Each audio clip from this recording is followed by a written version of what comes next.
Hello, friend. I hate to break this to you, but everyone you love will die. That's right. Mom, Dad, your favorite barista who always remembers your oat milk order. Yep, eventually gone. And you too. Sorry. But before you slam the laptop shut and spiral into an existential crisis, take a breath. Tonight, I'm here to lull you into sleep with the soothing, darkly funny wisdom of Stoic philosophy. These were the people who stared into the void of existence and said, "Huh, neat." Then they went on with their day, because for Stoics like Marcus Aurelius, Epictetus, and Seneca, death isn't a tragedy to fear.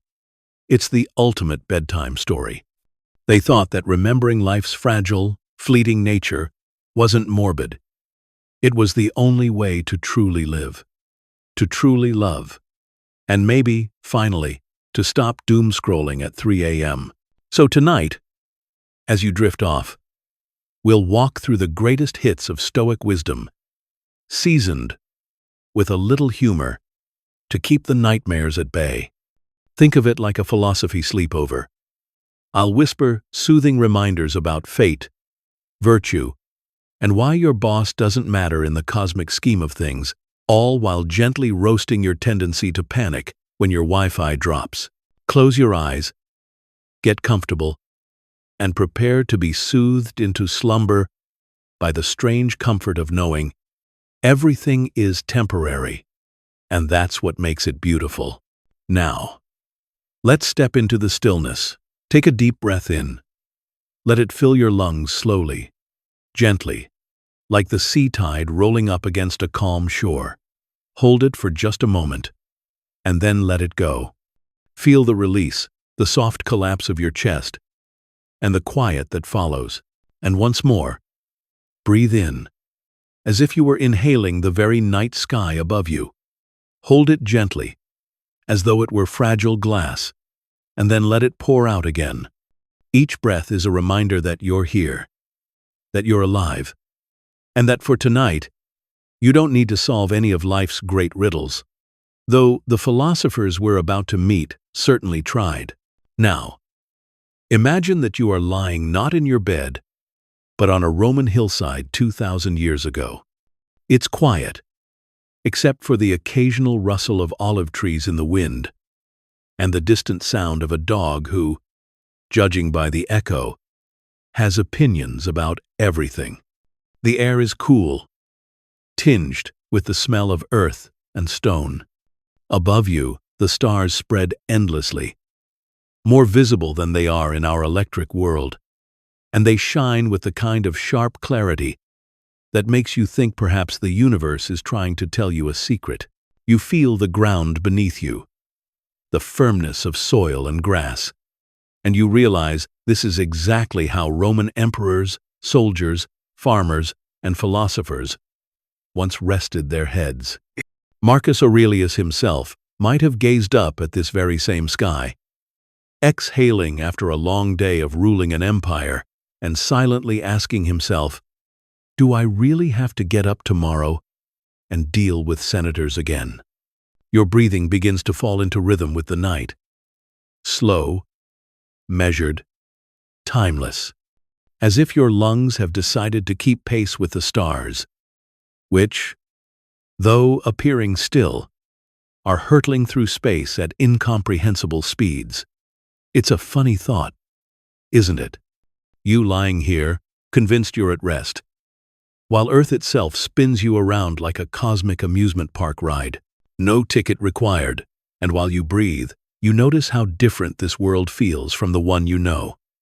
No buzzing of phones, no glowing rectangles reminding you to check one more thing. Just silence. Well, silence and the occasional owl, who, like philosophers, enjoys asking questions late at night.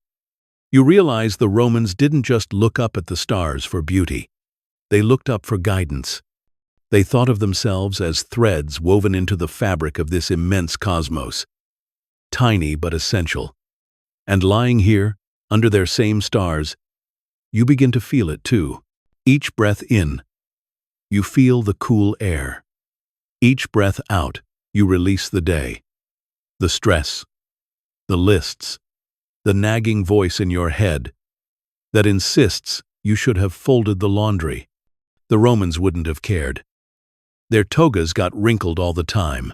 As you gaze at the sky, imagine Marcus Aurelius, the emperor who didn't want to be emperor, whispering his journal entries to himself before bed.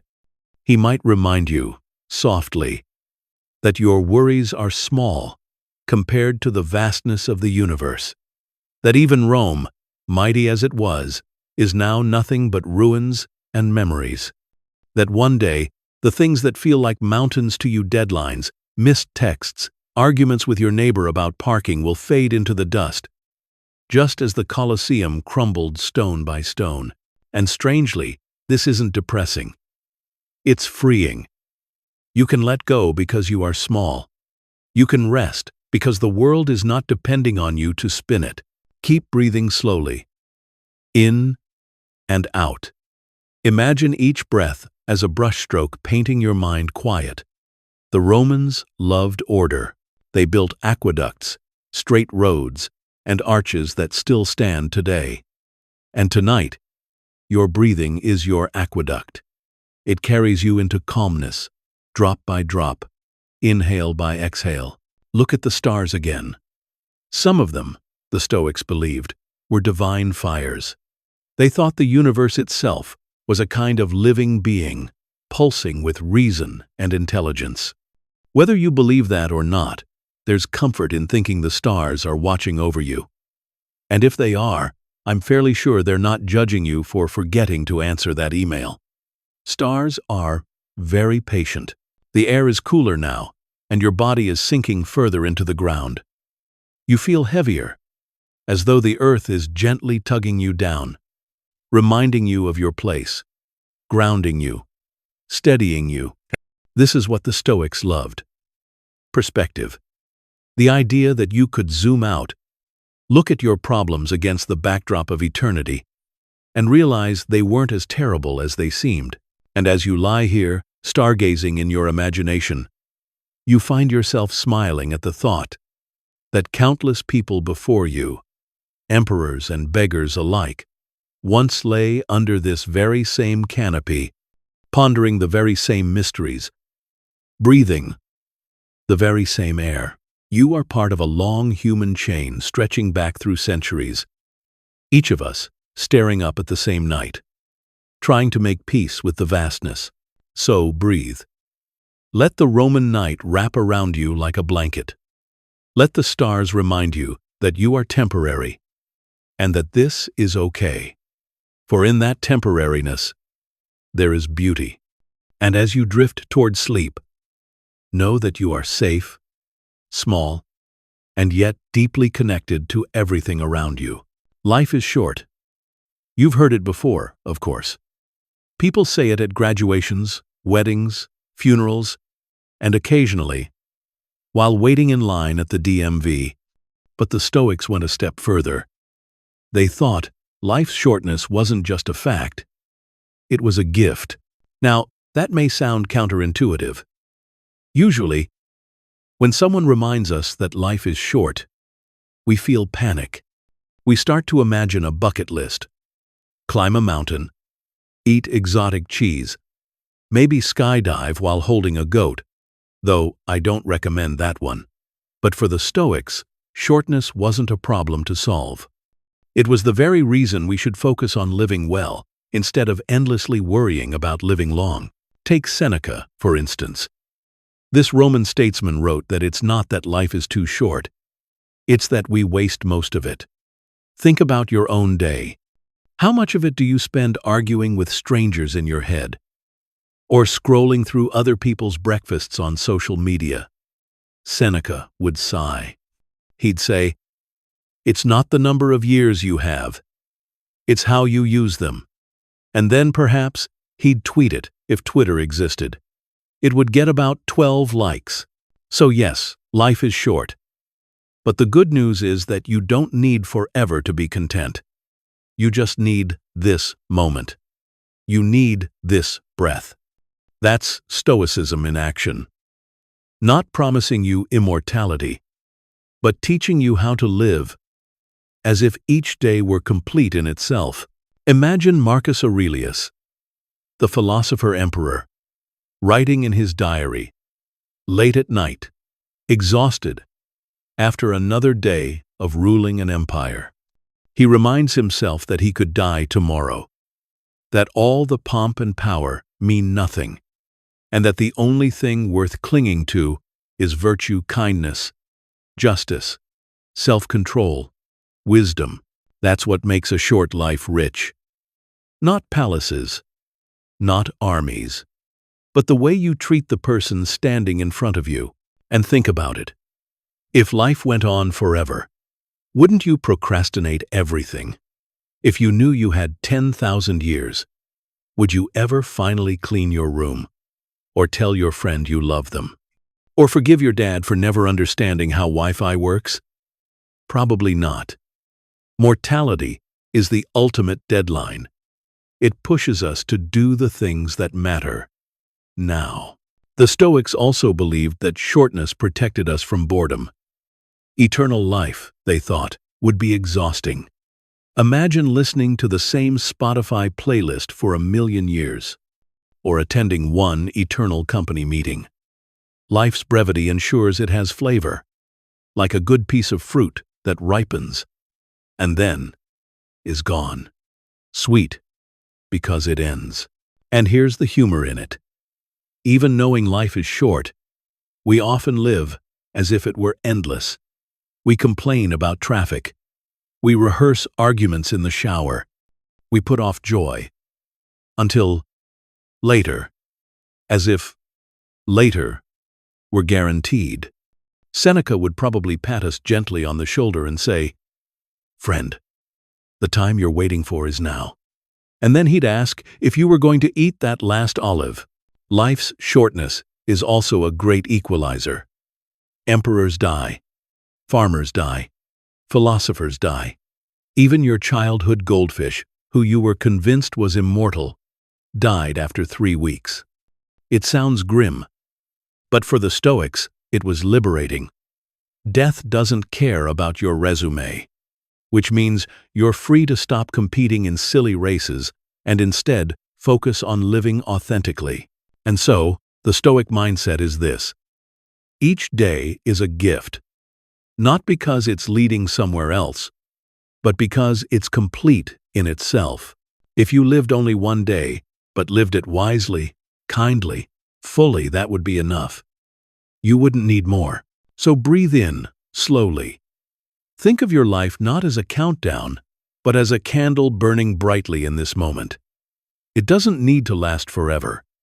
It only needs to shine now. And as you exhale, let go of the need to stretch life endlessly ahead of you. Instead, let yourself rest into its shortness, its sweetness, and the strange comfort of knowing that, because life is brief, it is precious. Close your eyes. Let the air drift in and out of your lungs like waves pulling against a quiet shore. As you do, I want you to hold in your mind one simple, strangely comforting phrase. Remember, you will die. I know, it doesn't sound like the sort of thing you'd usually tuck into a bedtime story. It sounds more like the grim slogan carved above the entrance to a haunted house.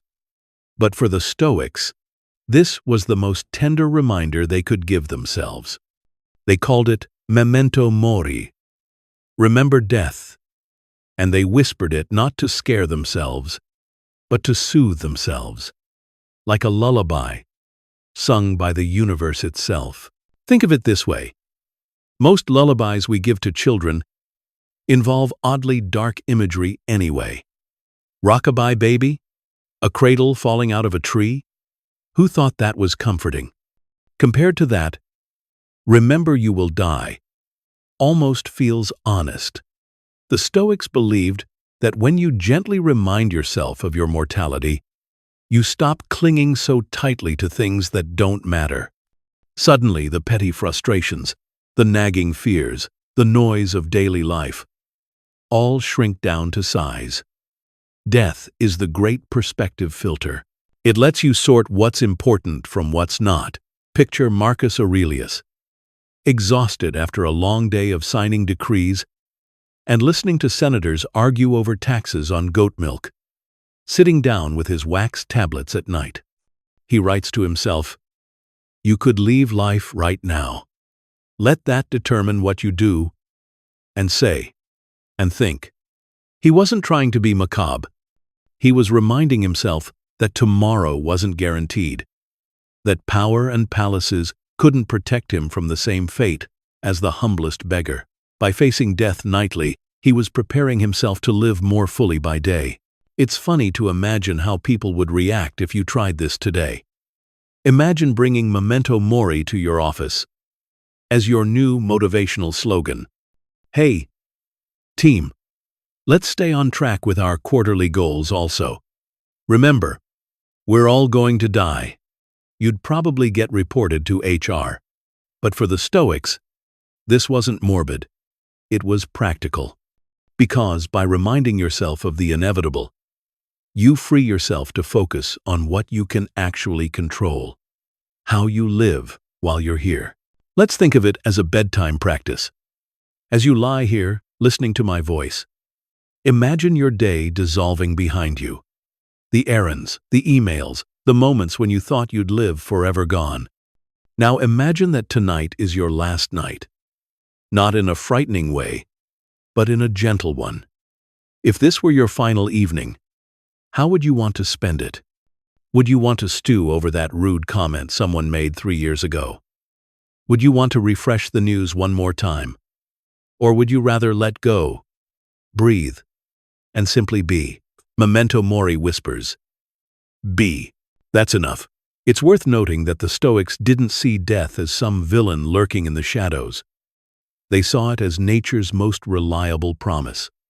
Seneca joked that death is the one appointment no one ever misses. And he had a point. It's the most democratic event in existence. Kings, bakers, emperors, baristas, we all get the same ticket, eventually. Instead of being terrified, the Stoics said, "Let's make peace with our RSVP. Let's even take some comfort in knowing that the show has an ending." And here's the strange paradox. Remembering death doesn't make you gloomy. It makes you grateful. You notice the softness of your pillow, the warmth of your blanket, the sound of your own breathing, as if they were treasures, because in the light of mortality, they are treasures.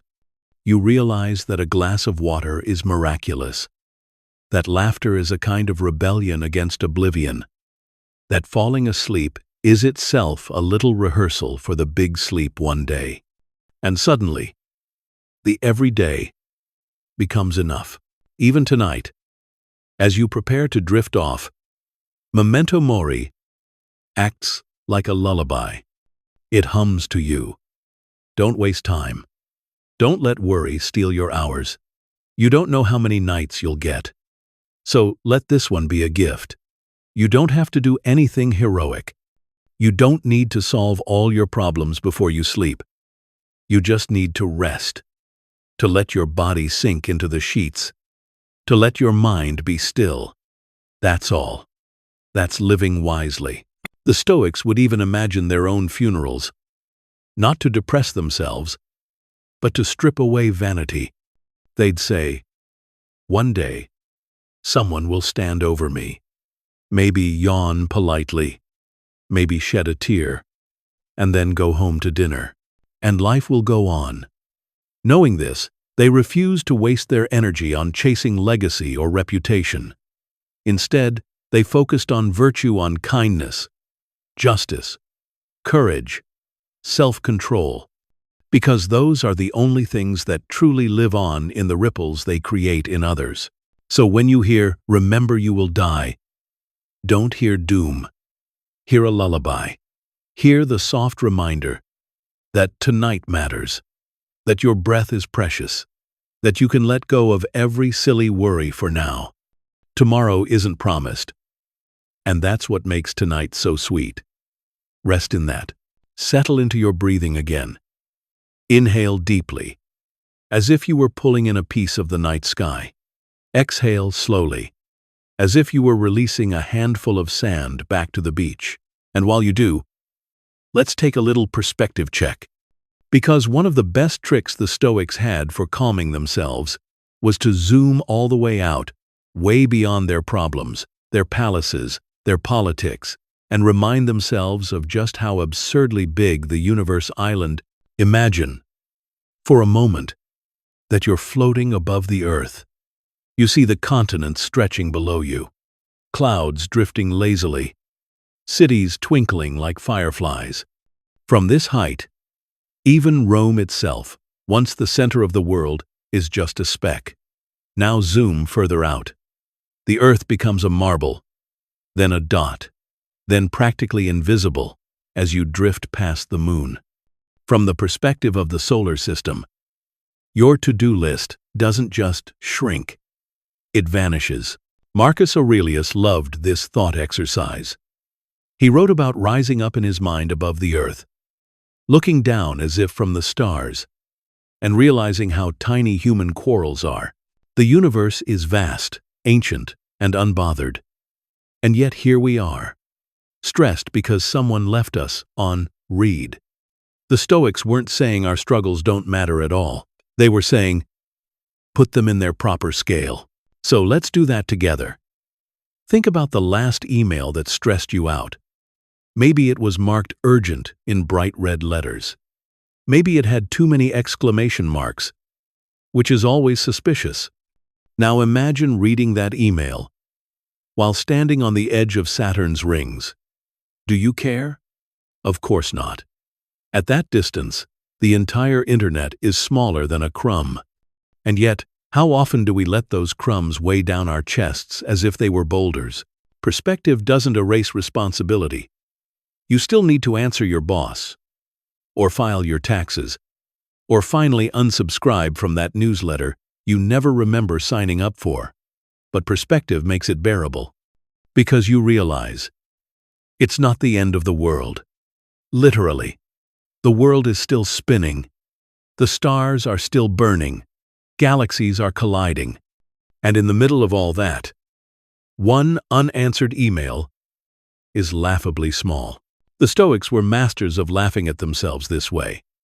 Seneca once said, "We suffer more in imagination than in reality." He didn't live long enough to imagine the horrors of the group chat, but the principle still holds. Our minds magnify everything. We act as if missing a deadline will cause the sun to stop rising.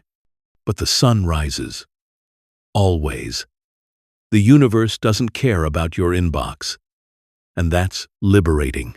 Tonight, as you breathe, let yourself drift through space in your imagination. Feel yourself shrinking further away from your problems, until they're like ants quarreling over a sugar cube. Your worries are still there, but they're not crushing. They're background noise in a cosmic symphony. And suddenly, your body relaxes, because it knows the truth. You are small, and that's okay. Being small is not failure, it's freedom. You're not required to carry the weight of the cosmos. You only need to live your one small life well. That's the beauty of Stoic perspective. The universe is enormous. Your lifespan is short. Your daily worries are microscopic. So, rest. You're allowed to rest. As you sink deeper into your bed, imagine the stars themselves, tucking you in. They've been burning for billions of years. And yet tonight, they pause, just for you, to remind you that your life, while brief and small, is also miraculous. In a universe this vast, what are the odds that you'd exist at all? And yet, here you are, breathing, listening, smiling faintly at the absurdity of it all. Your emails can wait. Sleep cannot. Close your eyes. Let your body sink into the mattress. And imagine for a moment that your thoughts are clothes tossed carelessly across the floor of your mind. The Stoics would encourage you to fold them neatly, put them into piles, and maybe even donate a few that no longer fit. The question they would ask is simple. What do you actually control, and what do you not? It sounds basic, but the distinction is the cornerstone of Stoic peace. Tonight, let's play the world's quietest game, the bedtime sorting game of control versus not control. No winners, no losers, just sleepier contestants. Let's start with what you don't control. You don't control the weather. If Zeus himself is up there throwing lightning bolts and deciding that rain will fall on your picnic, there's not much you can do besides pack extra hummus. You don't control the past either. All those moments you replay in the shower, wishing you'd said something cooler or less embarrassing, they're like reruns on a cosmic television channel. You can watch them, but you can't rewrite the script. You also don't control other people. That one's tricky, isn't it? We like to imagine that with the right combination of persuasive words, dramatic sighs, or even interpretive dance, we might finally convince our coworker to stop replying all.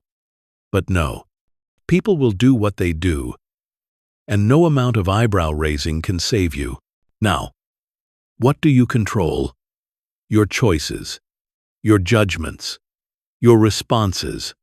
The Stoics love to say, it's not things that disturb us, but our opinions about things, which is an ancient way of saying, the traffic jam isn't making you angry, you are making you angry. I know that sounds unfair, but it's also empowering. Because while you can't bulldoze the traffic away, you can decide not to let it turn your insides into a boiling kettle. So here's how the bedtime sorting game works. Imagine holding two baskets in your hands. In the left basket, you place everything outside your control. Tomorrow's weather, your neighbor's loud music, your boss's mood, the price of avocados. In the right basket, you place everything within your control. How you speak, how you treat others, whether you breathe calmly or breathe like a malfunctioning vacuum cleaner. Every time a thought wanders into your mind, you ask, left basket or right? And if it belongs in the left, you let it go. Out of sight, out of basket, out of worry. The Stoic philosopher Epictetus was big on this. He was once a slave, which meant his control pile was very, very small. He couldn't control his master, his circumstances, or the whims of fate. But he could control how he responded. He could control whether he cultivated dignity inside himself. He could control whether he treated others with decency despite his situation. That's the heart of Stoicism. Even when everything else is stripped away, you still hold the key to your own mind. Now, I know what you're thinking. That sounds nice. But what if the thing outside my control is ruining my life? And the Stoics would nod sympathetically. They weren't naive. They knew bad things happen. Seneca lost wealth. Marcus Aurelius buried children. Epictetus endured cruelty. They didn't sugarcoat it. But they insisted that freedom is always found in the right-hand basket. In how you interpret. In how you act. In whether you let circumstances crush you or teach you. Tonight, as you lie in bed, the sorting game becomes your lullaby. Every worry that pops into your head, will tomorrow's meeting go well? Will the world finally notice that I'm brilliant? Will my cat ever respect me? You sort it. Do you control it? No? Left basket. Gone. Do you control it? Yes? Right basket. But here's the secret. Most of it goes left. And that's good news. Because it means you can lighten your load. Think of children sorting seashells on a beach. Some shells are cracked. some whole, some shaped like tiny trumpets. They don't clutch every shell they find. They pick, they choose, they laugh, and they leave most of them for the tide. That's how the Stoics want you to treat your thoughts. Gather only what's worth holding. Let the rest be carried off by the waves. Your body is relaxing more now. Shoulders heavy, breath slow, the mattress cradling you like the earth cradles the sea. Play the sorting game one last time. Tomorrow's sunrise? Out of your control. The softness of this pillow right now? Entirely yours. Let go of the sunrise. Hold the pillow. The Stoics would approve. And as you drift, know that this game doesn't end when you sleep. It continues quietly in your dreams, reminding you that peace comes not from bending the universe to your will, but from bending your will to the truth of the universe. Control what you can. Release what you can't. That's the simplest bedtime wisdom, and the deepest. The Stoics like to remind themselves of a truth that is equal parts melancholy and freeing. Everything you love is only on loan. Not loaned to you by a bank with confusing interest rates, but loaned by the universe itself. Pets, people, possessions, all of them are temporary companions, entrusted to you for a while, and then reclaimed. It may sound sad, but they insisted it was the key to gratitude. When you see life this way, nothing is taken for granted. Imagine holding a cup of wine at a Roman feast. You enjoy it, savor its sweetness, and when the cup is empty, you don't throw a tantrum. You don't scream at the host for theft. You simply acknowledge, I was given this for a time, and now it's gone. The Stoics believed everything in life should be treated this way. A friend, a spouse, a dog who insists on eating socks. Each is a gift to be cherished, and eventually, each will be returned. Marcus Aurelius would practice this every day. He told himself, you may leave this life at any moment. Let that determine how you relate to every person. It wasn't morbid. It was affectionate. By remembering that his loved ones were mortal, he loved them more fiercely, more presently. Because when you know someone is temporary, you don't waste time holding grudges or scrolling your phone while they're talking. You look up. You listen. You laugh with them, aware that the moment is precious because it will not come again. Now think of pets. The Romans had dogs and birds, and even monkeys. Seneca once described how absurd people were about their animals, mourning them as if they were family. But he wasn't mocking, he was saying that loss is part of the arrangement. When you adopt a puppy, you're signing an invisible contract. I will feed you, love you, laugh at your ridiculous zoomies, and someday I will let you go. Knowing that doesn't diminish the joy, it magnifies it. Each wag of the tail becomes golden, because it won't wag forever. And possessions. Possessions are the easiest to lose, and the hardest to stop clinging to. You buy a vase, it shatters. You buy a couch, it stains. You buy the newest shiny gadget, and by tomorrow there's a shinier one. The Stoics would chuckle at our attachment to stuff. They'd say, remember, these things are not truly yours. They're borrowed. Fortune lent them to you for a while, and fortune reserves the right to snatch them back at any moment. You can wail, or you can shrug. Only one option helps you sleep tonight.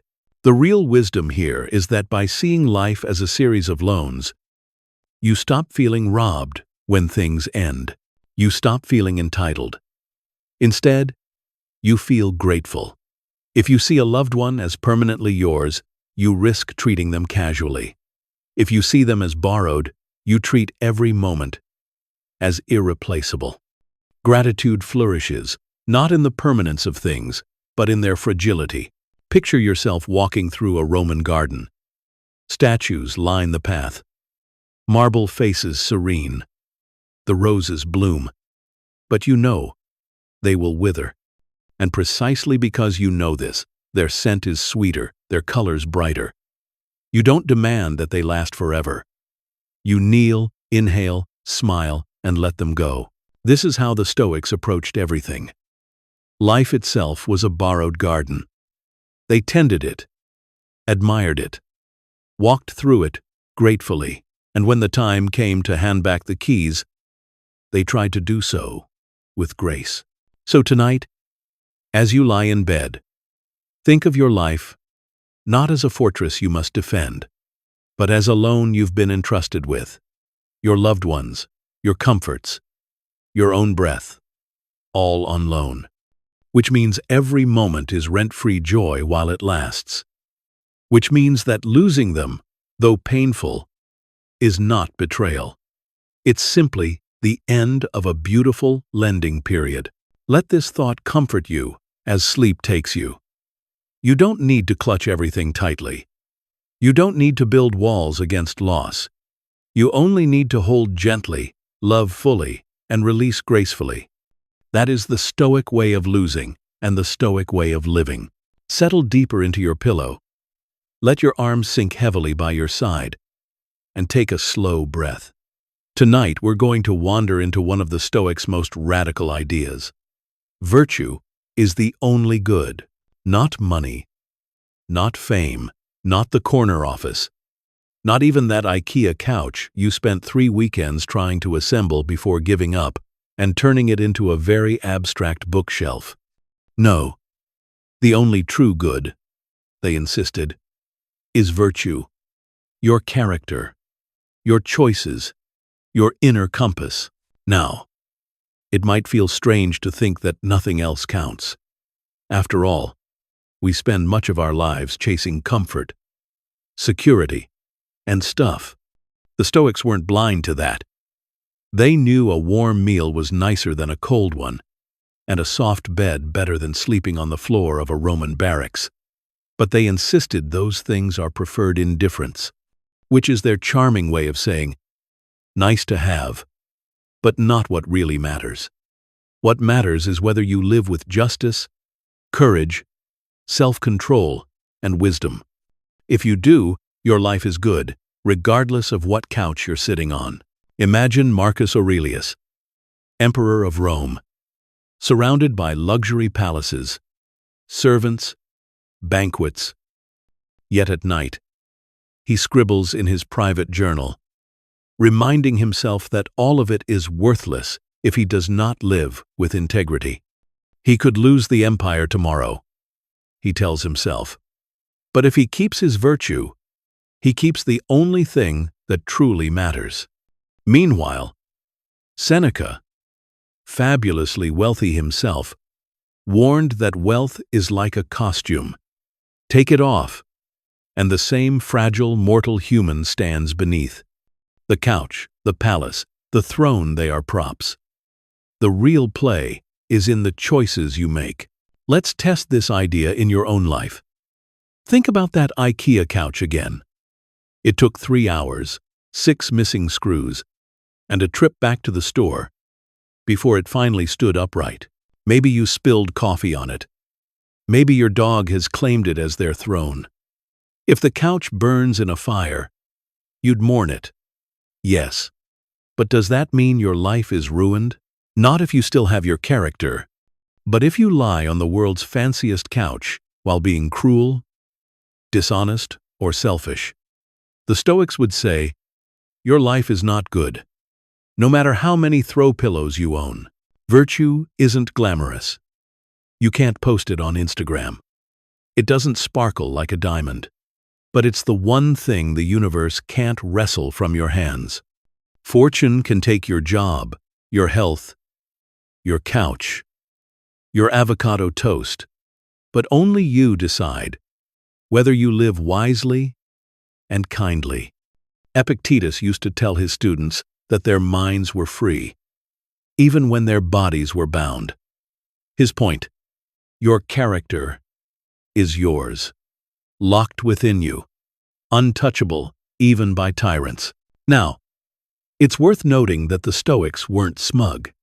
They didn't sit around congratulating themselves for being virtuous. They were painfully aware of their own failings. Marcus, in particular, used his nightly notes to scold himself like a strict but caring teacher. Stop whining. Stop losing your temper. Stop chasing applause. His humility shows us that virtue is not about perfection, but about effort, about trying, failing, and trying again, one small choice at a time. So as you drift tonight, remember that the good life isn't measured in couches or cars or clicks. It's measured in the quiet, invisible moments.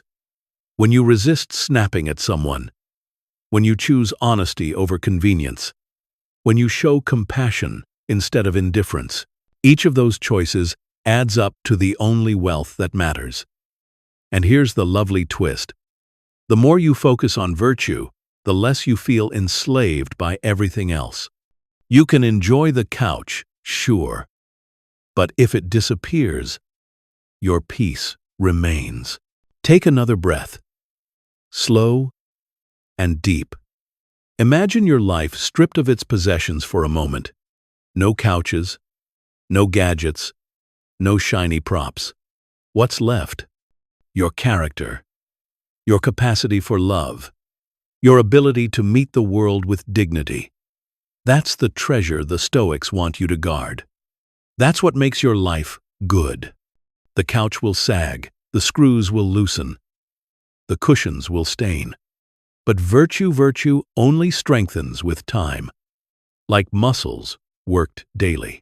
Let that thought ease you toward sleep. Everything else is on loan. Virtue is yours. Breathe in again, and let your body melt into the sheets. Now picture yourself not in your quiet bedroom, but in a crowded Roman dining hall. Candles flicker. Platters of roasted meats circle the room. Goblets clink. And somewhere, directly across from Marcus Aurelius himself, sits a man who chews louder than a marching band rehearsing in your kitchen. You know the type. Mouth open, crumbs flying, every bite a small act of percussion, and you wonder, how would a Stoic handle this? Marcus, in his journals, confessed that people irritated him daily. He began one entry with a pep talk to himself.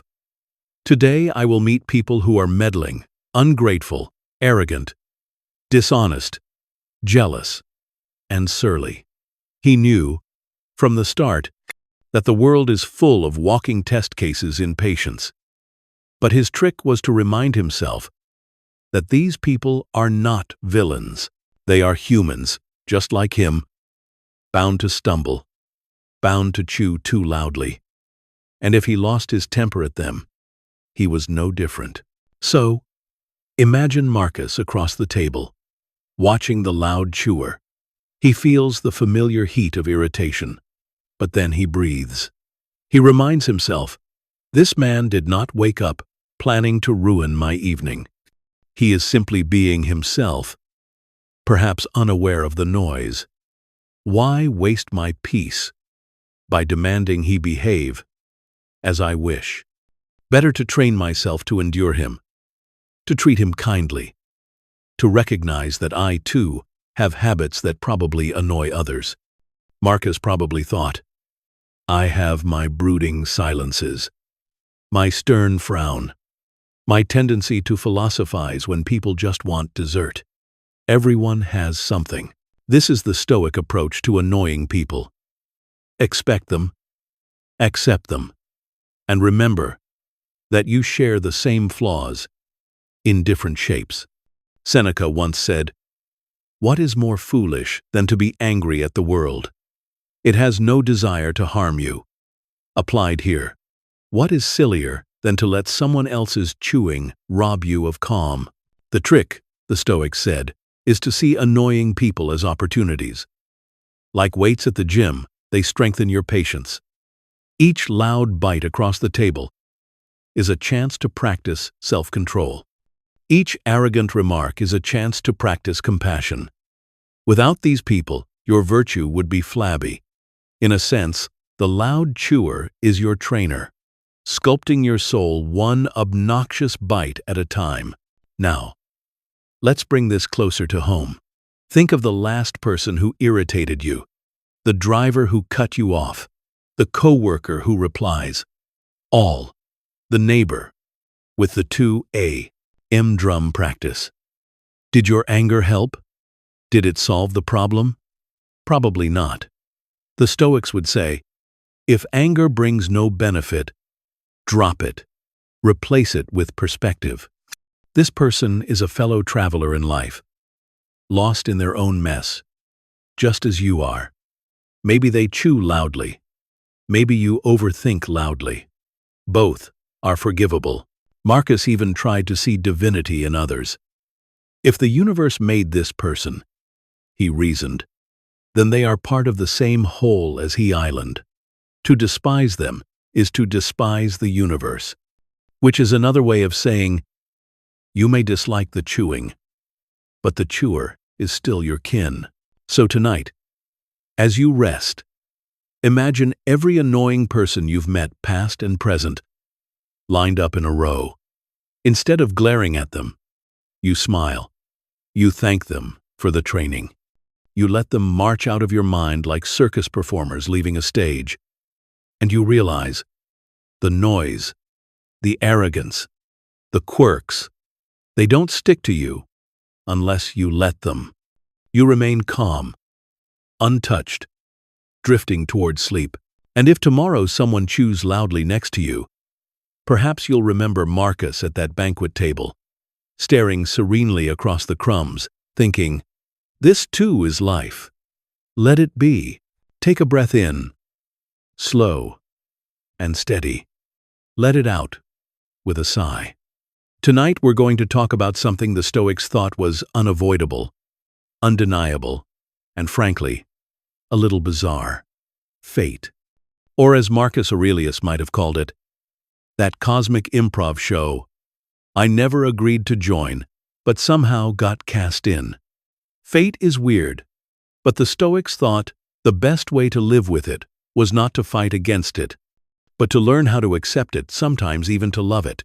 Imagine you are a leaf floating down a river.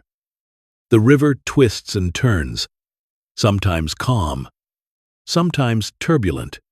You might prefer to float only in the calm parts, avoiding the rocks and rapids. But the truth is, you don't get to steer. You're the leaf. The river is the cosmos. You can either thrash and rip yourself apart against every rock, or you can glide with the flow and see where it carries you. The Stoics didn't pretend this was easy, but they thought it was wise. They had a phrase for it. Amor fati, love of fate. Don't just tolerate your circumstances. Don't just grudgingly accept them. Love them. Love the traffic jam. Love the sudden rainstorm. Love the fact that you stubbed your toe in the dark. Not because those things are inherently lovable, but because they are yours. They are the precise cards dealt to you by the dealer of the universe. To wish for different cards is to argue with reality. And reality always wins. Seneca wrote about this often. He said, fate leads the willing and drags the unwilling. In other words, you can go along gracefully, or you can be dragged kicking and screaming. But either way, fate's taking you where you're going. And let's be honest, being dragged looks silly. You don't want to be the person clinging to the doorframe of destiny, refusing to move, while the rest of the universe rolls its eyes and keeps walking. Better to stand up, dust yourself off, and walk forward with some dignity. Now, you may object. What about free will? What about my choices? The Stoics didn't deny you have choices. In fact, they believed your choices are the one domain that really is yours. But those choices exist inside the boundaries fate gives you. Think of it like being an actor on stage. You didn't choose the play. You didn't choose the set, the costumes, or your role. But within that role, you can perform with excellence. Hamlet doesn't get to decide to turn into a space opera, but the actor can decide to deliver the lines with grace or with melodrama. Your fate sets the stage. Your character sets the performance. It's actually kind of freeing if you think about it. You don't have to micromanage the universe. You don't have to take responsibility for every twist and turn. All you need to do is meet what comes with virtue. That's why Marcus Aurelius, who faced wars, plagues, betrayals, and more, could still write, "Everything suits me that suits your designs, O universe. Nothing is too early or too late for me if it is in due time for you." In other words, fate is weird, but I'll go with it. Let's turn this into an exercise, just for tonight. As you lie in bed, think of one thing that happened today that annoyed you. Maybe you spilled coffee, or someone cut you off in traffic, or your computer froze during a Zoom call when you were making your one good point of the year. Hold that moment gently in your mind. Now imagine the Stoics whispering, "That was fate. That was the river carrying you along. You didn't like it, but it was yours." Now, instead of pushing it away, try saying, "Yes. Yes to the coffee spill. Yes to the rude driver. Yes to the frozen screen." Accept it not as a mistake, but as part of your script. Notice how your body relaxes when you stop resisting. The shoulders loosen. The jaw unclenches. The chest softens. This is the physical side of acceptance. Fate will still be weird tomorrow. You may find yourself in lines, in storms, in awkward conversations about printer settings. But tonight, you practice flowing like the leaf. And here's the humor in it. Half the things we rage against, fate would probably shrug at and say, "That's not even a big scene in your play." We make them massive in our heads. Fate gives you a stubbed toe. You write a 3-act tragedy about it. The Stoics would laugh and tell you, "Don't expand the drama. Keep it light." So breathe again. The universe has been unfolding for billions of years without your approval. It will keep unfolding long after you're gone. Your task is not to rewrite the cosmic script, but to play your part well. Fate is weird. But weird can be wonderful if you let it. Let's breathe again, long and slow. Tonight we'll explore one of the trickiest human emotions, anger. That surge of heat in the chest, that spark in the brain that says, "How dare they?" The Stoics thought anger was perhaps the most destructive emotion of all. It doesn't just flare and fade. It consumes. It corrodes. It wrecks sleep. And so they urged us, whenever possible, to do the most radical thing. Replace anger with calm. To let go, lie down, and drift into peace rather than waste energy in imaginary battles. Seneca devoted an entire essay to anger, calling it temporary madness. He described how people under anger's spell shout, shake, and plot elaborate revenge, as if possessed. If you've ever lain awake replaying a conversation, inventing new and increasingly theatrical comebacks, you know exactly what he meant. Anger steals the night from you. It's like lending your bed to a wild animal and hoping it behaves. Spoiler: it doesn't. But the Stoics believed anger is not inevitable. They taught that between stimulus and response, you always have a choice. Someone insults you. You decide whether to turn it into a wound or let it slide off like water on marble. You can't stop the words, but you can stop your mind from sharpening them into spears. Marcus Aurelius used to remind himself, "People who hurt you act out of ignorance. They don't know better, or they're lost in their own troubles. To be angry at them is like being angry at a child for stumbling or at a dog for barking. Irritating, Yes. Malicious, not necessarily. So why set yourself on fire to make a point? Imagine this. You're lying in bed, trying to sleep, when suddenly your mind pulls up the image of that one person maybe from years ago who wronged you. They insulted you, embarrassed you, stole your stapler. And now, at 1 a.m., your brain wants to replay it. The Stoic answer: don't fight back. Don't fuel it. Let the anger pass through like a storm cloud drifting across the sky. Fighting back in your imagination won't win the argument. It'll only cost you rest. Instead, try this. When anger arises, breathe into it. Picture it as a ball of fire in your chest. With each exhale, let the fire shrink until it becomes an ember, until it fades into warmth. Then imagine replacing it with calm, a clear lake, still and undisturbed, reflecting the stars. You'll find that calm is infinitely more satisfying than victory in an imaginary shouting match. Seneca argued that anger never benefits us. Courage helps, justice helps, wisdom helps. Anger pretends to help, but it mostly leaves wreckage behind. The Stoics didn't say you'll never feel it, they said you can train yourself not to obey it. Anger is the rude guest who knocks loudly at your door. You can open the door, feed it, and let it wreck your house. Or you can politely decline and go back to bed. Humor helps too. Imagine the person who angered you walking around with spinach stuck in their teeth all day, completely unaware. Suddenly, your rage softens. You chuckle. You realize they are human, silly, flawed, just like you. The Stoics love to use laughter as a way to shrink the giant down to size. So tonight, as you lie here, let go of every fight your mind wants to start. You don't need to win the debate. You don't need to deliver the perfect comeback. Your real victory is here.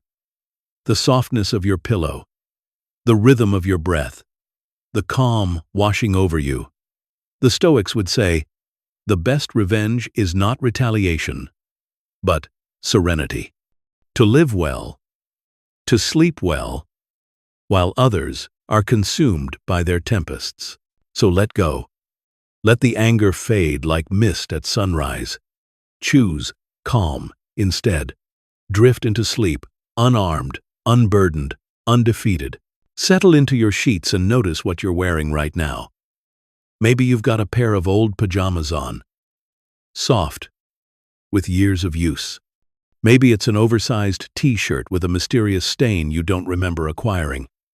Maybe you've gone full philosopher and are wrapped in nothing but a blanket toga. Whatever the case, here's something to let sink in. If you own pajamas, you're already rich. At least, that's how the Stoics might see it. The Stoics believed that wealth wasn't measured by piles of coins, shiny palaces, or the number of horses pulling your chariot. It was measured by your contentment with what you already had. Seneca wrote, "It is not the man who has too little, but the man who craves more, that is poor." If you're warm, fed, and able to lie down tonight with a roof over your head, the Stoics would say you're among the wealthiest humans to ever live. And considering that most emperors didn't even have central heating or memory foam mattresses, they might be right. Think of Marcus Aurelius, emperor of Rome, lying in his tent on campaign. He had all the wealth of an empire at his disposal. Yet in his journal he reminded himself, wealth doesn't guarantee peace of mind. A man can sleep on golden cushions and still be tormented by anxieties. Meanwhile, a pauper, with nothing but a thin blanket, can close his eyes in peace if his mind is free. Wealth, Marcus understood, is primarily an inside job. Now, let's test this in your life. Right now, you are lying in bed, clothed in something soft enough to sleep in. Pajamas are not necessary to survival, but they represent abundance. For most of human history, people slept in whatever dirty tunic they'd worked in all day. scratching against straw mats, and hoping rats didn't nibble at their toes. The fact that you have designated sleep clothes, clothes whose only job is to make you comfortable while unconscious, would look like sheer decadence to a Roman farmer. You are, by that standard, outrageously rich. But modern life convinces us otherwise. We see bigger houses, newer gadgets, shinier cars, and we feel poor. Seneca would roll his eyes at this. He once pointed out that people of his own time were constantly upgrading their villas, convinced that happiness lived in an extra column or larger courtyard. A man who is content, he wrote, is never poor. Your pajamas, humble as they are proof of that. It's also worth noticing that wealth and poverty aren't fixed states. Fortune can snatch away your possessions in an instant. The Stoics encouraged people to practice voluntary poverty from time to time. Sleep on the floor, eat plain bread, wear rough clothes, not because they were masochists, but because they wanted to remind themselves that comfort is sweet, but not necessary. When you've practiced living simply, you stop being afraid of losing luxuries. And when you're not afraid of losing, you're truly free. So here's the Stoic bedtime exercise. Imagine stripping life down to the bare minimum. No pajamas, no soft bed, no stocked fridge. Imagine sleeping on the ground under the stars, wrapped in whatever you wore that day. You would still exist. You would still breathe. And even then, you'd still have the opportunity to practice virtue, to be kind, to live wisely. Now open your eyes metaphorically, since you should really keep them closed, and notice, you do have a bed. You do have pajamas. You're already beyond the threshold of luxury. The Stoics weren't anti-wealth. They didn't think riches were evil. They simply saw them as indifferent, useful, if fortune hands them to you, unnecessary if she doesn't. What matters is how you relate to them. Do you treat them as tools or as shackles? If you believe you can't be happy without them, you're poor, even if your pajamas are woven from silk. If you can be happy with whatever you have, even worn-out cotton, then you're wealthy beyond measure. So tonight, as you curl into your pillow, remember this: your soft clothes, your warm bed, the simple fact that you have a space to rest. These are signs of wealth that emperors would envy. Gratitude turns them into treasures. You're already rich, not because you own everything, but because you can recognize the value in what you have. Breathe in again, and as you do, bring to mind someone you care about deeply. A friend, a partner, a parent, a child. Picture their face, their laugh, the way they mispronounce that one word, or how they always insist on telling stories that go on slightly too long. Hold them in your imagination. And now, whisper to yourself the Stoic reminder: you might lose them tomorrow. I know it sounds harsh, but the Stoics didn't mean it to be cruel. They meant it as a way of sharpening love into something urgent, present, and alive. Marcus Aurelius would say, when you kiss your child goodnight, remind yourself that they are mortal, that tomorrow is not guaranteed, not to rob the kiss of joy, but to intensify it, to make you hold them tighter, listen closer, appreciate more, for nothing is ever promised, and that's what makes it precious.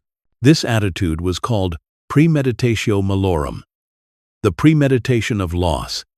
Instead of pretending the people we love will last forever, the Stoics urged us to face their fragility. If we acknowledge that our friends, our partners, even ourselves are only here for a brief span, we stop wasting time with petty quarrels and half-hearted affection. We start loving fully, urgently, as if every day were our last chance. Because one day, it will be. Think about your friendships. How often do we take them for granted, assuming they'll always be there? We delay the phone call, postpone the visit, reply to the message tomorrow. The Stoics would say, tomorrow is a dangerous assumption. Call them today. Love them today. When you recognize that you might lose someone at any time, you stop withholding affection. You stop waiting for a better moment. The moment is now. Seneca wrote tenderly about friendship, describing it as one of life's greatest treasures. He believed a true friend was another self, a mirror reflecting your virtues and your flaws. He knew loss was inevitable, but he insisted that the richness of the bond outweighed the pain of its eventual ending. To refuse friendship because it might end is like refusing to eat because you'll eventually be hungry again. The ending doesn't negate the value. It magnifies it. And then there is romantic love. The Stoics often get a reputation for being cold, emotionless. But that's a misunderstanding. They loved deeply. Epictetus counseled his students to kiss their loved ones as if it might be the last time. He wasn't trying to dampen romance, he was making it more intense. Imagine if every goodbye hug, every whispered goodnight, every shared joke carried that awareness. This might be the last. How much more fiercely would you love? How much more tender would you be? Now, bring that loved one's image back to mind. Imagine that tomorrow, fate might reclaim them, not in a frightening way, but in a natural one. The Stoics reminded themselves daily that all relationships are temporary, and because of that, they poured themselves into love without hesitation. Imagine if you lived this way, not holding back, not storing affection for later, but spending it freely, extravagantly, because you understand later may not come. This is the strange gift of mortality. It transforms ordinary moments into sacred ones. A laugh over dinner, a shared walk, a hand squeezed in silence. Each of these becomes luminous when you remember they might be the last. You don't scroll your phone during them. You don't half listen. You dive in. So tonight, as you lie here, think of the people you love. Send them silent gratitude. If they are near, whisper kindness in your heart toward them. If they are far, picture them under the same stars, and let the Stoic reminder deepen your affection. Tomorrow is not promised, so let tonight be full of love. Take a deep breath. Let your chest rise slowly, and then release it like a sigh you've been holding all day. Tonight we face a subject that creeps into bedrooms more often than we like to admit: the fear of death. You know that moment when the lights are off, you're tucked in, and suddenly your brain decides, now is the perfect time to remind you of your mortality. You want to count sheep, but your mind insists on counting how many decades, years, or minutes you might have left. These six, the tem of kine, and n, n, I, n, I, n, n, I, n, I, n. The Stoics knew this fear well, and they spent a lot of time trying to calm it, not with fairy tales or promises of eternity, but with clarity, honesty, and even a bit of humor.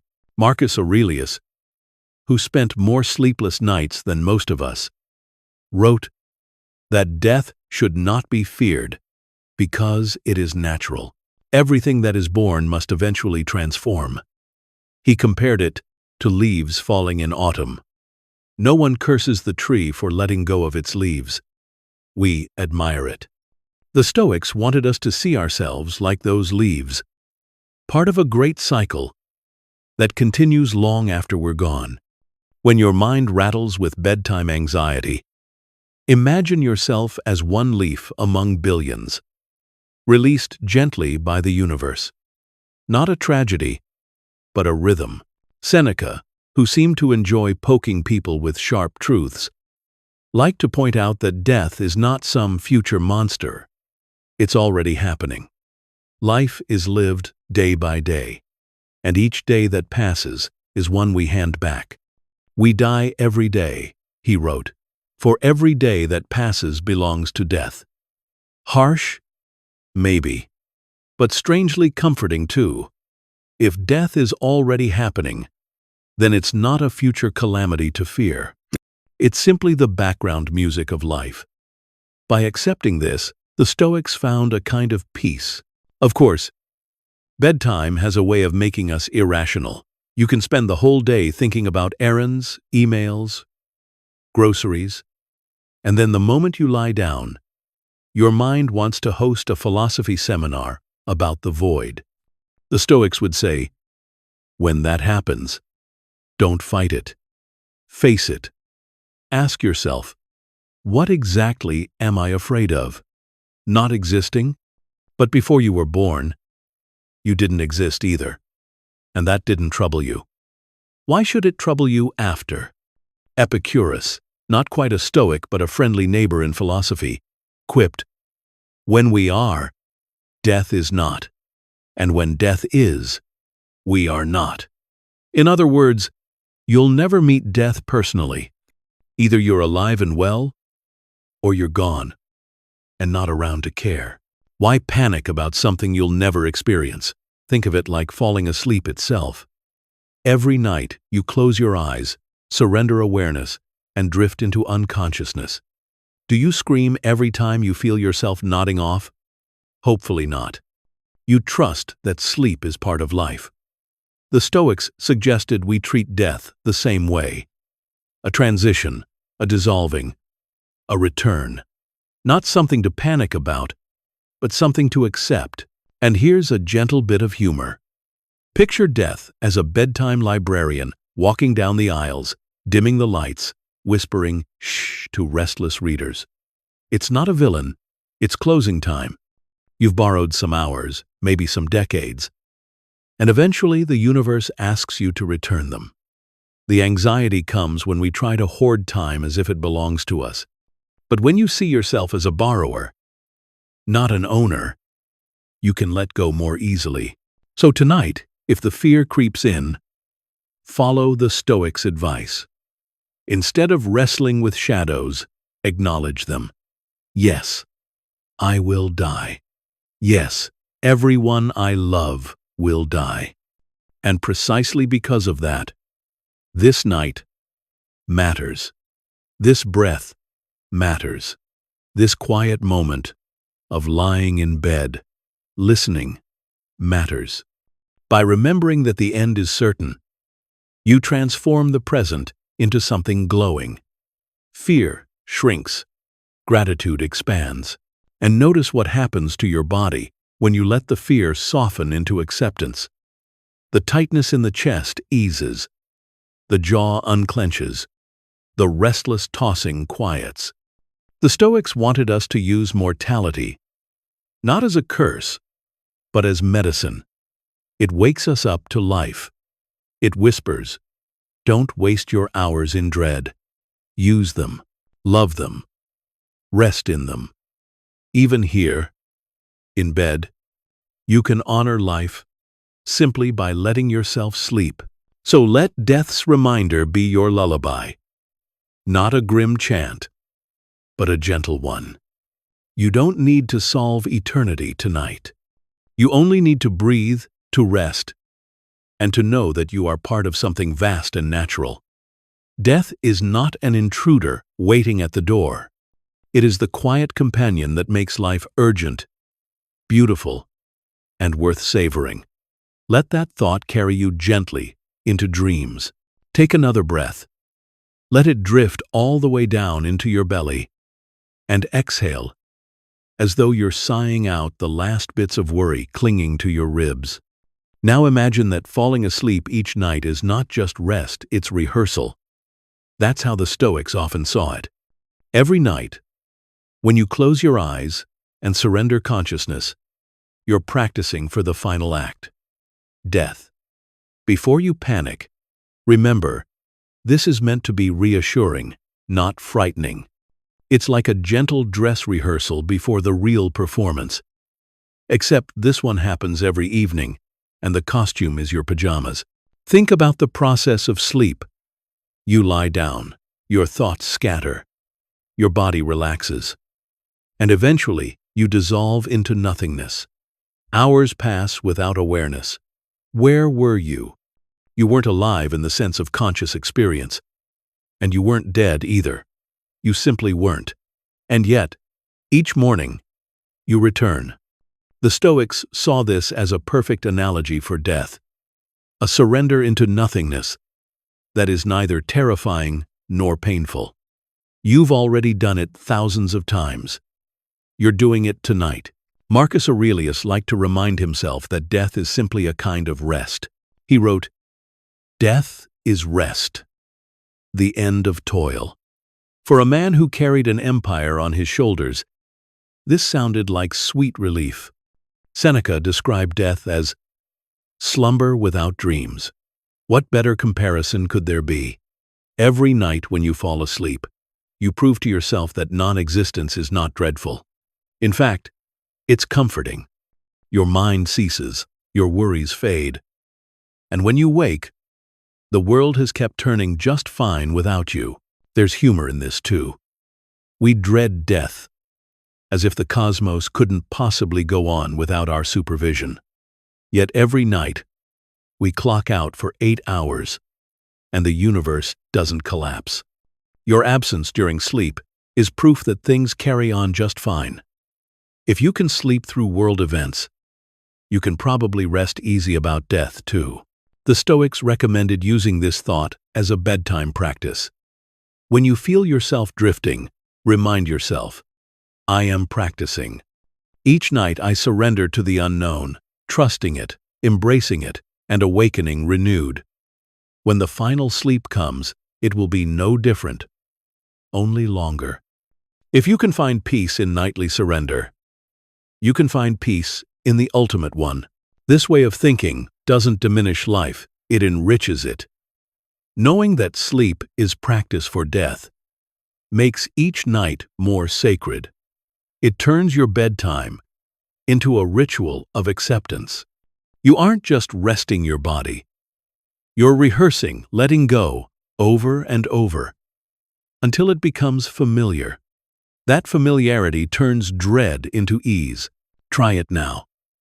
As you lie here, imagine your thoughts slowing, your body sinking, your awareness dimming.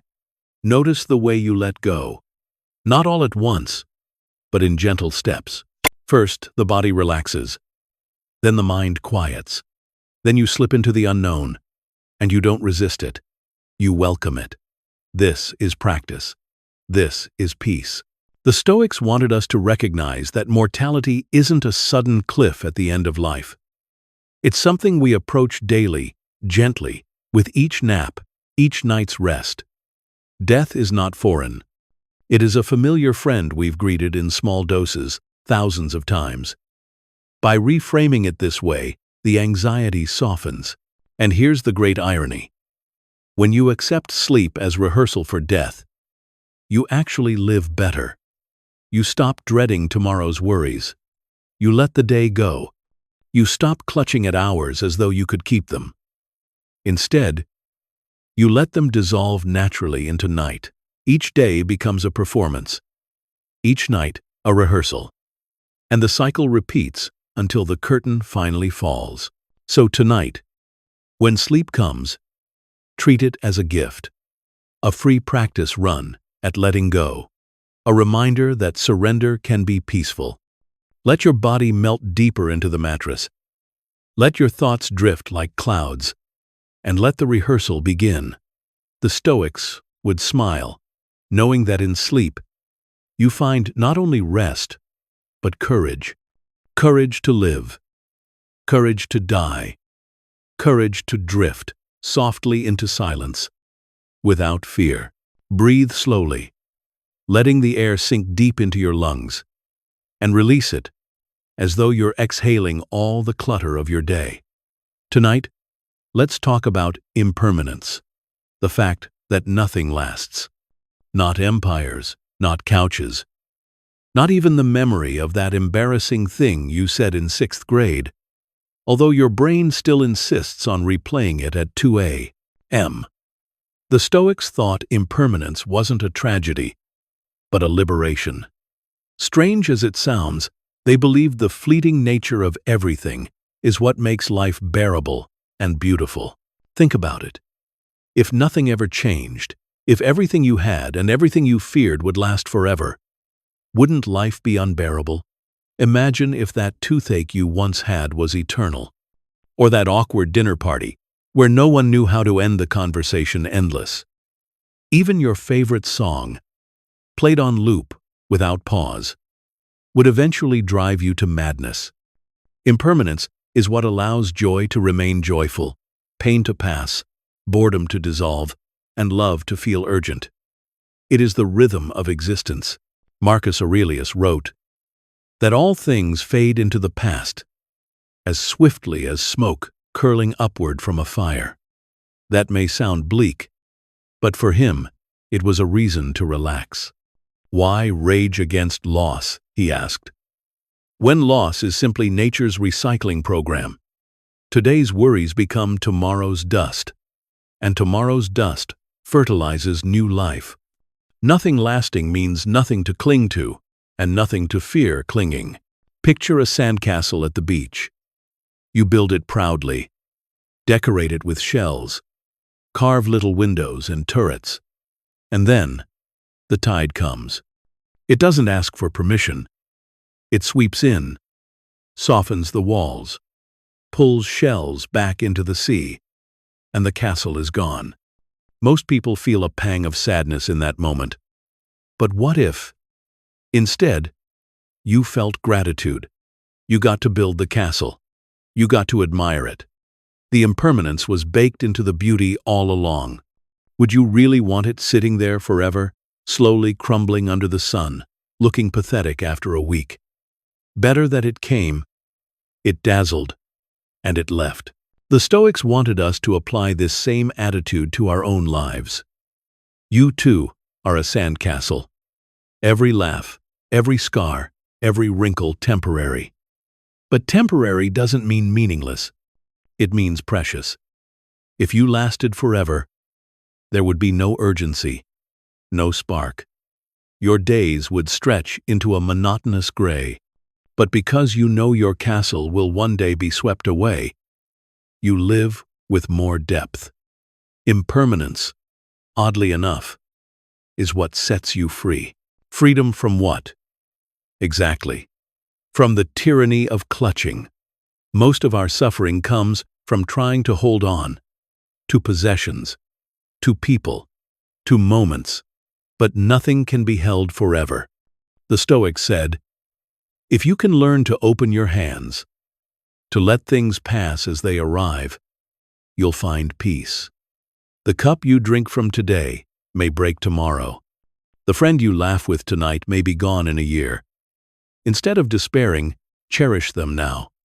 That's the gift of impermanence, it tells you. Love this moment fully, because it won't repeat. It's funny, really. We complain about change. But imagine the alternative. Imagine if your childhood haircut never grew out. Imagine if every terrible fashion decision of your teenage years was permanently frozen in time. Imagine if every heartbreak kept bleeding without end. Suddenly, impermanence seems like a mercy. The Stoics didn't want us to deny sadness when things end. Of course, you'll feel grief when a loved one passes or when a joyful season closes. But grief, too, is impermanent. It softens with time. And if you can remember that impermanence applies to pain as much as pleasure, you can bear both more gently. So, as you lie in bed, reflect on your own life as a river. Every moment flows into the next, never repeating, never holding still. You don't step into the same river twice, and you don't live the same day twice. And that's a blessing. It means mistakes fade, regrets blur, and the chance for renewal never disappears. Each sunrise offers a fresh canvas. Each night offers a chance to set burdens down. Impermanence is freedom. You don't need to hoard. You don't need to grasp. You can enjoy what's here, now, without demanding it last forever. The Stoics would smile at your pajamas, your blanket, your pillow, and whisper, "These too will wear out. But tonight, they are yours. Be content. Sleep peacefully. Tomorrow will bring change. But for now, you are free to rest." Take another breath, slow and steady, and picture yourself in the flickering glow of a Roman oil lamp. It's late. The city is quiet. And instead of doom-scrolling, the Emperor of Rome is bent over a wax tablet, scribbling notes to himself. Marcus Aurelius, ruler of millions, philosopher in disguise, was writing what would later be called Meditations, a private journal never meant for anyone else's eyes. He was journaling himself to sleep. This was the Stoics' great daily practice. Reflection. Before bed, they reviewed the day with brutal honesty and gentle forgiveness. Seneca described how he lay down each night and interrogated himself. What bad habit did you cure today? What fault did you resist? In what way are you better? It wasn't about self-loathing, it was about self-awareness. Like brushing your teeth before sleep, journaling was brushing your soul. You cleaned off the grime of the day so you wouldn't carry it into tomorrow. Think about your own bedtime routine. Maybe you check if the doors are locked. Wash your face. Brush your teeth. The Stoics would say, add one more step. Wash your mind. Write down your thoughts. Review the day. Not in a judgmental way, but in a curious way. Where did you stumble? Where did you shine? What can you try again tomorrow? The point isn't perfection. The point is practice. Marcus's notes reveal this practice vividly. Over and over, he scolds himself for losing his temper, for craving applause, for being lazy. Then he encourages himself. Tomorrow, do better. Imagine the emperor whispering pep talks to himself in bed. Come on, Marcus. You're stronger than this. Be kind. Be patient. Stop whining. His self-talk is oddly relatable. He was, after all, just a man trying to get through the day, reminding himself not to be a jerk. There's something calming about this. To know that even emperors lay awake, replaying conversations, regretting sharp words, trying to let go. And instead of spiraling, Marcus put it on paper. The act itself was medicine. Once written down, the thoughts lost their sting. The page held them so his mind didn't have to. You can try this yourself. Before sleep, grab a notebook and jot down 3 things. What went well, what didn't, and what you'll try tomorrow. Keep it short, keep it honest, keep it private. You'll find that by naming the day, you release it. The brain no longer needs to rehearse it in endless loops. Sleep comes easier when the day is tucked safely into words. The Stoics also used journaling to remind themselves of their principles. They wrote mantras, little truths to carry into the next day. You could leave life right now. It is not things, but opinions about things that disturb us. Be tolerant with others, strict with yourself. These lines were like lullabies, simple, repetitive, anchoring. When anxiety threatened to spiral, the words were there to catch them. Humor has its place too. Imagine Seneca lying down after a stressful day of politics, muttering to himself, "At least I didn't trip over my toga in public again." The Stoics knew the value of humility and a chuckle. They weren't machines, they were humans, using daily practice to manage their chaos. So tonight, as you drift, think of the Stoics at their desks, quills scratching, lamps flickering. See Marcus in his tent, scribbling furiously while soldiers snored around him. See Seneca in his villa, reflecting with equal parts sternness and compassion. See Epictetus, the freed slave, teaching his students to end each day with examination. They all knew the power of closing the day with reflection. You don't need wax tablets or oil lamps. You have your breath, your thoughts, your quiet. As you close your eyes, silently review your day. What are you proud of? What do you regret? What tiny step can you take tomorrow? Then, let it go. Sleep will hold the answers until morning. Daily practice is not about grand gestures. It's about showing up every night to meet yourself honestly. The Stoics believed that if you could do this, if you could reflect gently, consistently, you could shape your life as surely as a sculptor shapes marble, one stroke at a time, one night at a time. And what better time to start than now, as you drift into sleep, following in the footsteps of philosophers who found peace under the same stars. Close your eyes and let your breathing steady. And while you do, let me tell you something that might surprise you. Stoic philosophers, the men we often picture with furrowed brows and stern expressions, lecturing from marble steps, they were funny.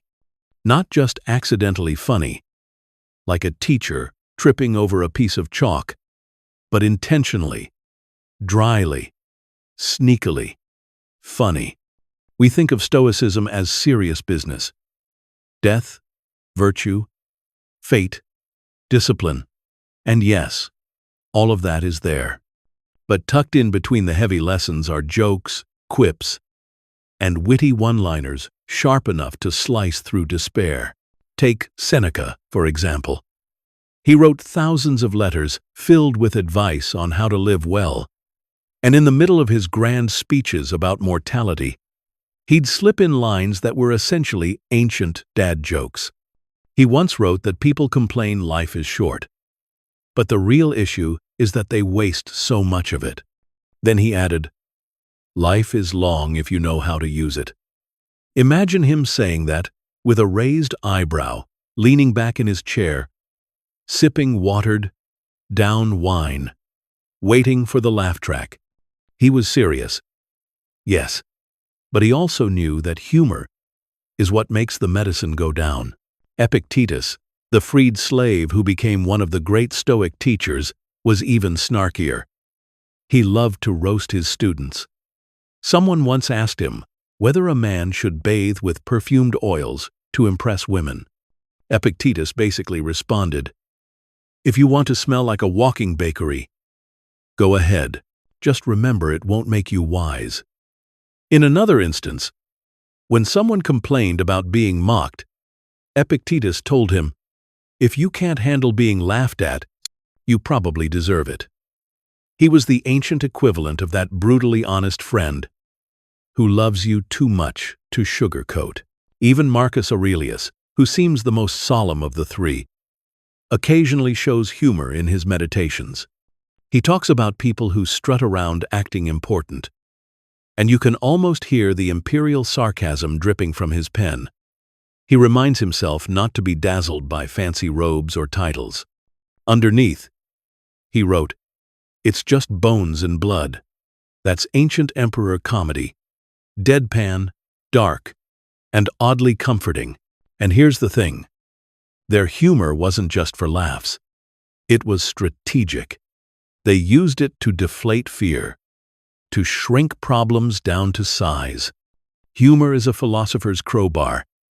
It pries open seriousness so you can slip a little light inside.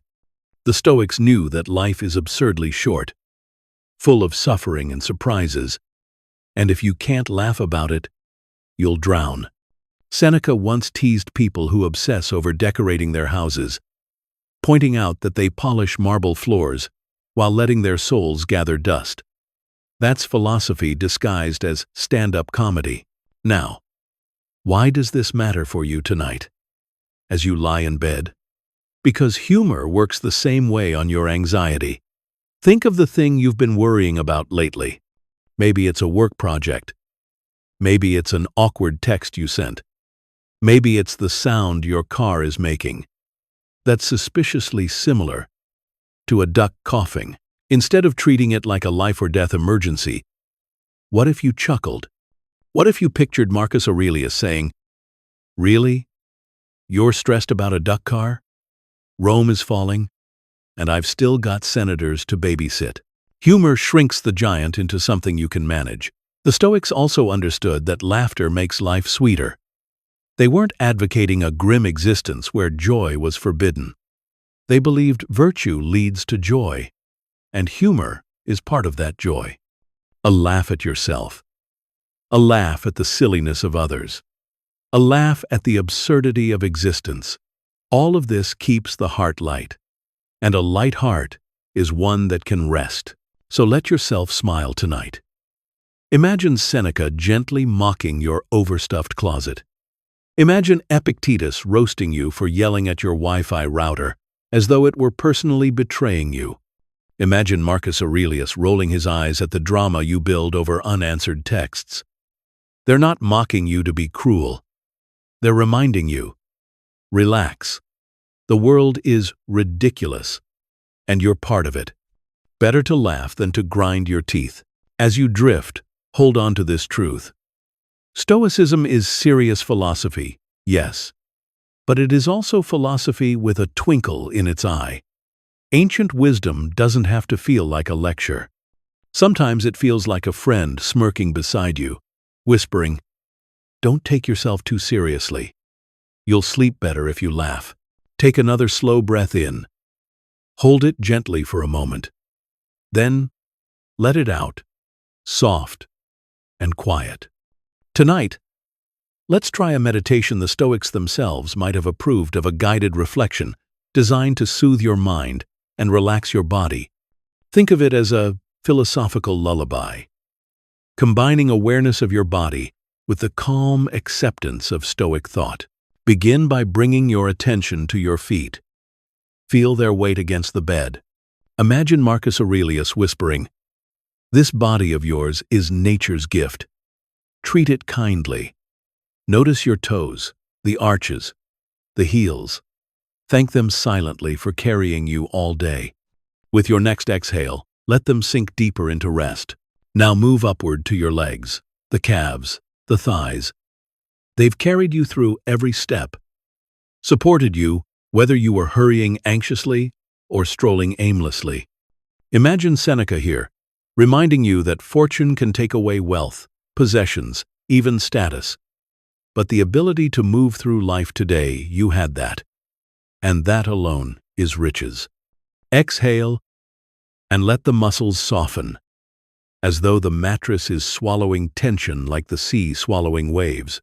Shift to your stomach. Feel it rise and fall with each breath. Maybe it's full from a meal. Maybe it grumbles faintly. Epictetus would say, "Don't let your body dictate your peace." Hunger, fullness, discomfort, these are externals. What matters is your response. With each exhale, relax your belly. Imagine it softening. No need to hold in. No need to control. Your chest, next. Feel your heart, steady and loyal, still pumping after all these years without ever asking for applause. Marcus might remind you, you have power over your mind, not outside events. Let your breath remind you that your body does its work without your micromanagement. You can release control and trust. Each exhale is a surrender, a reminder that you don't need to command the universe or even your own heartbeat. Move to your shoulders. Notice if they are tense, hunched forward as though still carrying the weight of today. Picture setting that weight down. Imagine Epictetus standing nearby, chuckling. Why carry what isn't yours? Set it down. Let your shoulders melt, sinking into the bed, as though gravity is finally doing you a favor. Your arms and hands, how much they did for you today. Typing, cooking, carrying, maybe scrolling a little too much. Seneca would say, enough of the endless busyness. Rest is also necessary. Imagine your hands empty now. No tools, no screens, just stillness. Let them be heavy and warm. Now, your neck and jaw. How often we clench here, storing every unspoken frustration. Tonight, release it. Imagine Marcus, reminding you that anger is a choice, not a command. With your exhale, unclench. Let your jaw hang loose. Your tongue rest comfortably. Your face, your brow, your eyes. So many expressions today. So much light and color and sound. Let the muscles relax now. Imagine Epictetus saying, close your eyes to the world for a while. The cosmos will continue without your watch. And finally, your mind. Thoughts may still whirl, like leaves in the wind. Don't fight them. Let them drift. Marcus Aurelius often pictured himself rising above the earth, looking down from the stars, seeing how small his troubles were. Try that now. Picture yourself high above, gazing at the spinning earth. Your worries shrink, smaller and smaller, until they are pinpricks against the vast night. Exhale and let them vanish. In this calm, remember what the Stoics taught. You control your mind, your choices, your response. Everything else is fate. Tonight, your choice is peace. Your response is rest. The world can wait. For now, your only duty is to sleep. Breathe in gently and let your lungs swell like sails catching a soft night wind. Exhale slowly, like a ship returning to harbor after a long day. You've walked with Stoics all evening, heard their stern voices and dry humor. But now we arrive at the softest part of their wisdom, the kind that comes just before sleep, when the day is over and you want comfort, not lectures.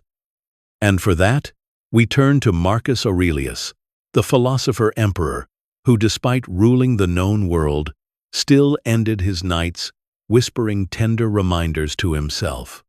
His words were not thunderous commands, but lullabies, written to soothe his restless mind. He would lie in his tent or chamber after the weight of empire, wars, plagues, betrayals pressed heavy on his shoulders. Instead of demanding more from himself, he would often write in a voice that sounds like a parent comforting a child. Do not act as if you were going to live 10,000 years, he told himself. Death hangs over you. While you live, while it is in your power, be good. Notice that last part. Not be great, not be perfect, not solve everything. Just be good. Simple, soft, manageable. Marcus's wisdom at bedtime wasn't about empire, but about humanity. He reminded himself that life is fleeting, and that meant each day deserved gentleness. He told himself not to get lost in anger at others, because they were doing the best they could, even when that best looked clumsy. He urged himself to forgive, to let go, to remember that his own faults were just as numerous as anyone else's. Imagine the most powerful man in the world lying awake, telling himself to calm down, to be patient, to love people while he could. That's not the voice of a conqueror. It's the voice of a man tucking himself into bed. One of his softest meditations is about the morning, but it works beautifully as a good night. He wrote that when you wake up, you will meet people who are meddling, ungrateful, arrogant, dishonest, jealous, and surly. But he also reminded himself that they are his kin, made of the same stuff, and that he must work with them, not against them. As you lie here tonight, you might reframe this as a final good-night wish. Yes, tomorrow will bring its share of difficult people and frustrating moments, but for now, you are free of them. Tonight, you can rest in the truth that we are all imperfect together, and tomorrow, you will meet it with calm. Marcus also had a way of zooming out at night. He told himself to look at the stars, to imagine the vastness of time, and to see his own troubles shrinking into insignificance. Not in a cruel way, but in a freeing one. He wanted to end the day by reminding himself that his little flare-ups of anger, ambition, or worry were not eternal. The cosmos was too vast, life too short, to let them dominate. And as you rest here, you can take that same comfort. Whatever weighed you down today, whatever words, mistakes, or nagging fears are not carved in stone, they're passing clouds, and the night sky is bigger than all of them. There's also a tenderness in Marcus's reflections about love. He often wrote about the people closest to him, about their mortality, and about the importance of cherishing them while alive. He might have thought of his children, many of whom he buried far too young.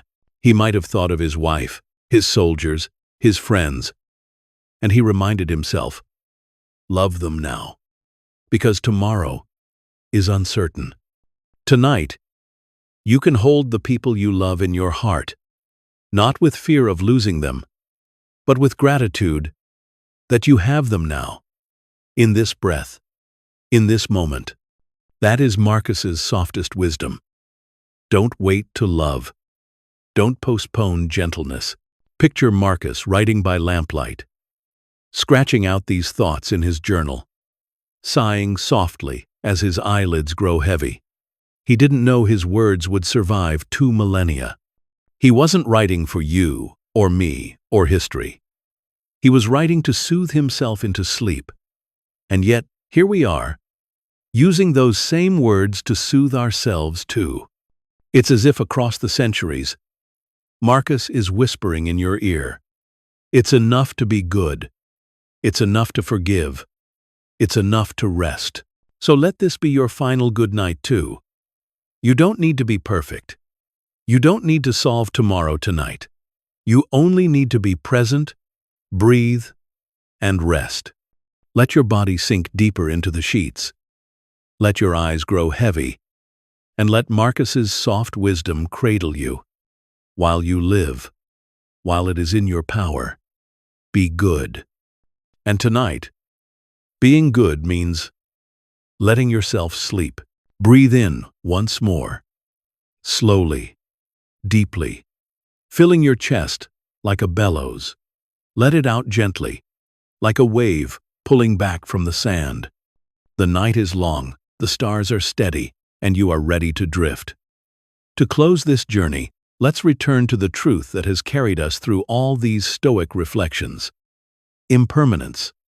Nothing lasts. Not your worries. Not your fears. Not even this wakefulness. And that, strangely, is the most soothing thought of all. Repeat it with me, softly in your mind. Nothing lasts. The tightness in your shoulders will pass. The spinning thoughts will pass. The feeling of wakefulness will pass. Everything is always changing, always dissolving, always moving. Impermanence is the lullaby the universe sings to us. It hums in the falling leaves, in the fading sunlight, in the quiet way your breath slows as you rest. Imagine your worries as words written in sand. Each wave of your breath comes in, erases them, and leaves the shore smooth again. Write another word, another worry, and let the next wave erase it too. Over and over, the tide comes, the tide goes, and everything you feared is softened, blurred, gone.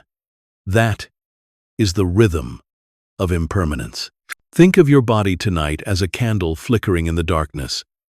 The flame burns, gentle and warm, and one day it will go out. But tonight, it still burns, and that is enough. You don't need to keep it forever. You only need to enjoy its glow now, while you have it. That's the gift of impermanence. It frees you from hoarding, from clinging. It teaches you that peace is not found in permanence, but in presence. Let the repetition carry you. Nothing lasts, and that is freedom. Nothing lasts, and that is peace. Nothing lasts. And that means every moment, this breath, this comfort, this silence is infinitely precious. As you drift further, imagine yourself floating on a vast ocean at night. The stars stretch endlessly above you, mirrored in the water below. You can't tell where sky ends and sea begins. You are weightless, timeless, carried by currents you don't need to control. Impermanence is the ocean itself, carrying you gently, endlessly, without asking anything in return. Your body grows heavier now, sinking into the bed as though the earth is cradling you. Your breath is slower, calmer. Thoughts grow faint, like lanterns dimming one by one in a quiet village. The world fades, not suddenly, but gently, as though someone is drawing the curtain of night across your mind. Let the words fade with you. Nothing lasts. The day is gone. Tomorrow is not yet here. All that exists is this moment, this stillness, this rest. You are safe. You are small. You are enough. Impermanence hums softly, like a lullaby written into the fabric of time. And as you listen, your eyelids grow heavy, your body quiet, your mind drifts. Drift now. Drift into dreams. Drift into silence. Drift into the kind of rest the Stoics trusted. Calm, natural, inevitable. The outro fades, and so do you, carried gently by impermanence into sleep. Drift peacefully now. Let your breath stay soft and steady, and allow sleep to carry you wherever it will. You've done enough for today, and tomorrow can wait.